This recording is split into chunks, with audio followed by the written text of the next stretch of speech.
On Thanksgiving Day, my sister stood up, clinked her glass, and announced, as if receiving an award, "Mother and father will sign the house to me. Claire gets nothing."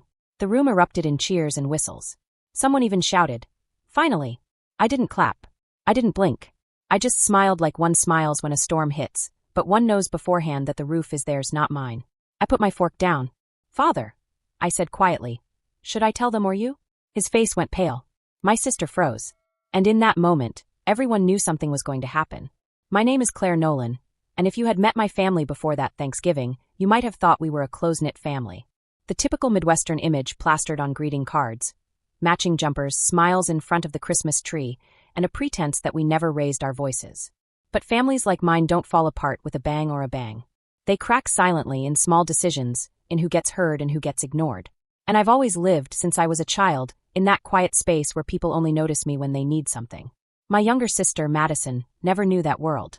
She was the favorite. Smart, loud, and full of charm. The kind of girl relatives would woo at gatherings, calling her naturally gifted and brilliant. I didn't hate her for that. I learned early on that I had to build my own life, because nothing would be handed to me on a silver platter like it was to her. I grew up watching my parents shower Madison with attention, as if she were a plant that needed constant watering. Dance lessons, summer camps, tutoring, things I was told we couldn't afford when I asked. Later, when I moved to Chicago for work, they called it selfish, as if choosing independence meant abandoning them. Meanwhile, Madison stayed close, visiting them every weekend, immersed in the idealized image they had created of her. Nevertheless, I would return home for the holidays, especially to visit my grandmother. Margaret Nolan, with her sharp mind and silver hair, was the only person in the family who looked at me with genuine pride. When she hugged me at the door, it didn't feel like an obligation, but rather a feeling of appreciation. She would pat my cheek and whisper something like, "You're stronger than they think." Then she would return to her chair, as if she hadn't given me enough energy for another year. This Thanksgiving was strange even before it began. The atmosphere in the house was different. It was heavy, filled with anticipation, as if everyone had been told a secret I wasn't meant to hear. My mother moved nimbly around the kitchen with that forced smile she wears when she's hiding something. My father didn't look at me for more than a second. Madison kept brushing the lint off her dress, even though it was perfectly clean. And when I entered the dining room, I noticed something else, an empty chair. The chair next to the missing one was gone. It hadn't been moved, hadn't been pushed aside, it had vanished. I should have known then. One might think the empty chair would have been enough of a warning, but in my family, the signs are always subtle before they explode. I sat down anyway, smoothing the napkin on my knee, pretending not to notice how the conversations quieted down whenever I entered the room. They would fall silent for a moment, as if someone had hit the mute button, then reappear with forced laughter the moment I passed. Madison would wander around like the star of her own show, checking the table settings, adjusting the angles of the centerpiece, and whispering small, side comments to my mother that brought smiles to their faces. Every now and then, she would glance at me with a magnified, polite, but hollow smile, as if I were a co-worker she could barely stand. It wasn't always like this. For a long time, Madison and I were just two little girls sharing a bedroom, exchanging messages under the door when we were supposed to be asleep. She used to braid my hair, steal my sweaters, and beg me to drive her everywhere once I got my driver's license. But somewhere between high school and early adulthood, something changed. She slipped smoothly into the role my parents had envisioned for her, the spoiled girl, the perfect daughter, while I quietly withdrew from the scene. The house trouble began long before the Thanksgiving announcement. It was a damp Saturday in June when my mother called, asking me to come home for something important. She didn't give any details and she didn't warn me beforehand. When I arrived, they took me straight to the dining table, the same table where things would later come crashing down. My father had prepared a file as if it were a presentation. My mother smiled broadly, as if her face ached from stretching. My father began, "My darling, we'll refinance the house. Just a simple signature and a better interest rate. You won't have to worry about a thing." Even then, I felt a pang of anxiety. My family only asked for my help when they needed more than they were willing to admit. I flipped through the papers, my heart pounding as I tried to make sense of the numbers. Something felt off. So many pages, so many hidden amounts, so many rushed explanations. I asked in a quiet voice, "Can I take this with me? My lawyer can take a look at it." The silence that followed told me everything. My mother's smile faded. My father closed the file very quickly, as if he regretted putting it in front of me in the first place. "It's just a formality," he insisted. "Why complicate things?" But I took the file anyway. When I got back to Chicago, my lawyer was flipping through the papers, her eyebrows raised with every page. She didn't smile and she didn't stall. She called me the next morning and said, "This isn't a refinancing, It's a transfer of liability. If you sign, you're responsible for their debts. Religion. I stared at the phone, feeling numb. What religion? She explained slowly and deliberately. A second mortgage, months of delinquent payments and foreclosure notices, things I hadn't even known existed. The moment I understood, something inside me froze. Not anger, not yet. Something colder, something still. Then my father called again, this time asking for money. Not a loan, not handouts, just cash. He said it was to pay my mother's medical bills. But when I offered to pay the hospital directly, he broke down. The story changed. The truth came out. Late payments, deadlines, and despair. And now, sitting at the Thanksgiving table, watching Madison shine in everyone's eyes, I feel the weight of those months pressing down on my chest. They didn't give her a home, they gave her religion. And they expected me to sit quietly by while it happened. By November, the secret between my parents and me was like a live wire. We didn't talk about the papers I'd refused to sign, or the phone call where my father confessed the truth. Our conversations were limited to the weather and work, as if casual conversation could somehow mask a deep wound. They didn't know I'd done more than just refuse. I'd personally obtained the property records. I knew about the second mortgage, the crippling interest rates, and the foreclosure. They were sinking and trying to drag others down with them. At first, I thought someone was meant to be me. I was the stable, childless woman with a job in Chicago. The kind of safety net they saw I deserved. Their rejection felt like learning a new language with a hint of guilt. Then Madison started posting hints online. Comments about big changes, photos on the front porch with our parents, jokes about her readiness to own a house. Each post was another piece fitting into place. A week before Thanksgiving, my mother called to express her excitement that Madison would be hosting more events once the house was settled. She said it casually, as if the house were a precious family heirloom, not a ticking time bomb they were taping off. That night, I gave up hope that they would fix it themselves. I went to my office, pulled out a file, and started filling it out. Copies of overdue payments, notices, and summary pages detailing the size of the debt. I didn't intend to embarrass them. I just wanted to make sure no one could claim ignorance of what lay ahead. On Thanksgiving morning, I drove home with that file in my purse, feeling incredibly anxious. Part of me still hoped they'd take me aside and admit the plan had gone too far. But instead, my mother greeted me at the door with a warm, perfumed, nervous hug. "You look beautiful," she said. "Madison will be so happy to have you here." The way she said it, Madison know we tell me everything. Inside, the dining room was set. Extra plates on the table, gleaming glasses, every chair occupied except mine. My eyes met my grandmother's from her usual spot, and she nodded slightly, as if she knew more than she said. As I sat down, my hand brushed the edge of my bag. A piece of paper on a canvas. A sign of denial. If they were turning this dinner into a spectacle, my role as a quiet minor character was over. When my sister rose from her seat and tapped her glass, I knew I was about to witness a performance they had rehearsed without my knowledge. Madison stood radiant, her hair perfectly styled. The necklace our grandmother had given her catching the light, as if it had been chosen specifically for this moment that would steal her away. "Mom and Dad will sign the house for me," she announced in a voice that could be heard from every plate and glass. "Claire gets nothing." The hall erupted in cheers and applause before anyone could fully grasp the meaning. Cheers, thunderous applause, soft whistles, and the kind of laughter people give when they think they're supporting something good. Someone even patted Dad on the back. Mom rubbed the corner of her eye, as if she were witnessing a marriage proposal. I didn't touch my glass. I didn't even blink. I just looked at Madison and smiled. Not a wide smile, not a warm one. The kind of smile that holds everything that remains unsaid. Then I put my fork down on my plate and asked my father, "Should I tell them or you?" The effect was immediate. It was as if my words had cut a wire. A profound silence fell over the room, so heavy that I could hear the crackling of the fireplace. My father's hand slipped. His fork struck the plate with a resounding metallic sound. Madison's face darkened. "Tell us what?" Around us, relatives leaned forward, sensing something was wrong. My grandmother sighed heavily as if she'd been waiting for someone, anyone, to stop pretending everything was fine. I reached into my bag, took out the file, and placed it in front of me. I didn't open it yet. I left it there, like a silent threat. I said calmly, "Before you celebrate Madison getting the house, you should know its condition." The father tried to regain his composure. "Claire, she's not here." She asked, "Why not?" She wasn't embarrassed when she decided to give it up to her without telling her about the debt. All eyes turned. Conversations ceased. Madison froze in place, as if someone had pulled a string inside her. "Which religion?" she said, agitated.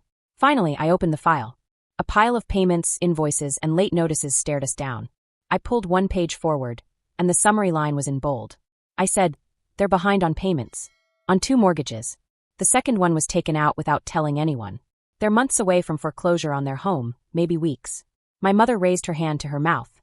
My father's face turned red. Madison blinked as if she had been slapped. "That's not true," she said loudly. "They would have told me."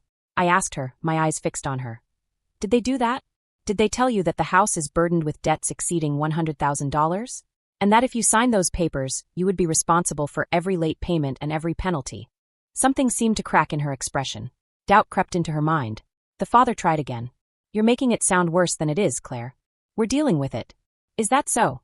I held up another page. "Because this page says the bank is not convinced that you are handling anything." He lunged forward, as if he could snatch the paper from my hand in front of 20 witnesses. I pulled it back before he could touch it. The mother pleaded, "Stop it, please don't do this today." She asked, "Why not?" I replied, "I chose today." The relatives began to shift uncomfortably in their seats. Some were uncomfortable, some were curious, and a few were furious at being thrust into this scene for which they were unprepared. My Aunt Susan was the first to speak. "Daniel, is this true?" she said sharply. My father didn't answer. His jaw was so clenched I thought it would break. My mother buried her face in her handkerchief. Madison looked between me and them. "But they said the house is mine." I said calmly, "It was never a gift. It was an escape route for them. They needed someone to take the debt. At first, they tried to deceive me. When that failed, they chose you." Madison stood motionless in her sequin dress, trembling. Her fiancé, Evan, moved away from her slightly, as if unsure whether he should be involved in all this. "Are you lying?" he asked. "My parents." The mother wept bitterly. The father did not raise his head. That was enough. Ivan pushed his chair back and stood up. "You told me the house was fully paid for. You said we would start fresh." Madison reached out to him, but he stepped back. "You expect me to start a life on a sinking ship?" he said, his voice trembling between anger and disbelief. "Ivan, please." He shook his head and said, "I will not marry into this class."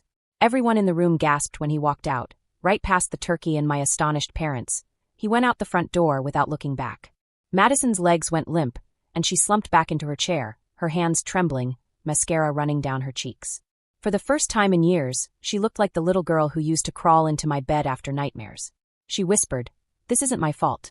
"I didn't know." I said calmly, "I know." The father slammed his palm on the table, saying, "You've ruined everything." Just like that. "No. You destroyed everything the moment you tried to pass on your debts to your children, as if they were an inheritance." "You are tearing this family to pieces," the mother said, crying. I said, "It was already broken. I just refused to keep sweeping the problems under the rug." Murmurs spread among the relatives, a mixture of approval, disappointment, and judgment, the kind that carries more weight because they come from eyewitnesses. My grandmother stood up slowly, leaning on the table for balance.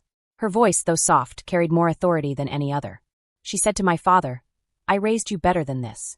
Your daughters are not lifeboats for you to cling to." My father shrank back. My mother cried bitterly. Madison finally raised his head to me, his eyes sunken. "What do I do now?" The question was deeper than I intended. Not because I had the answer, but because she was finally asking the right person. Not the parents who had built her illusions, but her sister who had neglected her. Before I could speak, someone banged loudly on the door. All eyes turned. Then the banging came again, louder. My father frowned, opened the door, and a woman entered. She was wearing a simple suit, a badge on her belt, and her face was calm, unreadable. "Mr. and Mrs. Nolan?" she asked. "I want to speak to you about your mortgage records." The room erupted again, this time in a wave of shock. My mother nearly collapsed. My father's face went pale. Madison clung to the edge of the table, as if it were the only thing keeping her upright. I didn't move. I sat there, breathing slowly, watching the truth finally settle into place. "Why is she here?" My father whispered in a broken voice. The detective didn't even flinch.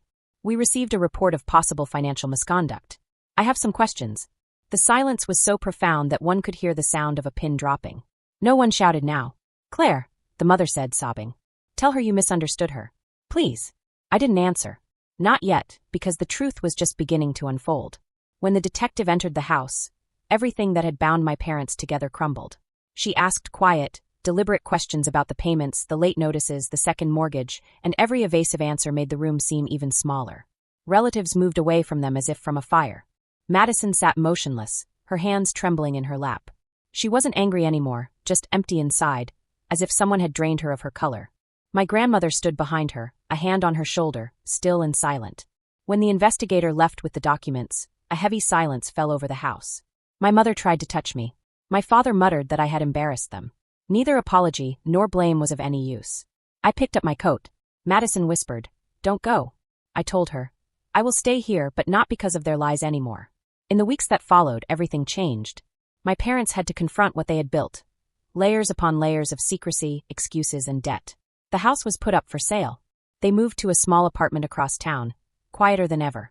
No more big ads. No more spoiled child fantasies. Madison started therapy. She called me often, sometimes to cry, sometimes just to sit in silence on the phone. She told me she finally understood why she had stopped letting our parents speak for me. As for me, I've learned something I should have known years ago.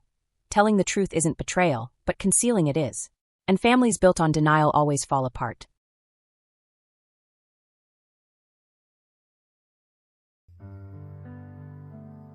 अंधेरी दीवारों में खुद को ढूंढता हूँ मैं ये जो दिन सहाने थे उन्हीं को सोचता हूँ मैं तुम्हारे बिन ये मौसम भी बड़ा बेसर्द लगता है दिल का हर एक कोना अब बहुत ही दूर भरता है अंधेरी दीवारों में खुद को ढूंढता हूँ मैं ये जो दिन सुहाने थे उन्हीं को सोचता हूँ मैं तुम्हारे बिन ये मौसम भी बड़ा सर्द लगता है दिल का हर एक कोना बहुत ही दूर भरता है मेरे साए भी मुझसे अब जुदा होने को कहते हैं तुझे खोने की राहों में ये आंसू बहने लगते हैं कहाँ जाऊं कहाँ ढूंढूं मेरा वो साजो सामा तो मेरी हर एक तमन्ना तू मेरी रूह का मका तू लकीरों में नहीं लिखा जो तुमने ख्वाब देखा था वफा की इस कहानी में फकत एक गम ही लिखा था सितारों से भी पूछता है पता तेरा कहाँ होगा मगर खामोश है दुनिया कहाँ मेरा जहाँ होगा बस एक बार मुड़ के देख ले मेरी बेबसी की सूरत मुझे है आज भी तेरी वफा की सख्त जरूरत साए मेरे तन्हा सफर बस रह गया दर्द का असर साए मेरे तन्हा सफर बस रह गया दर्द का असर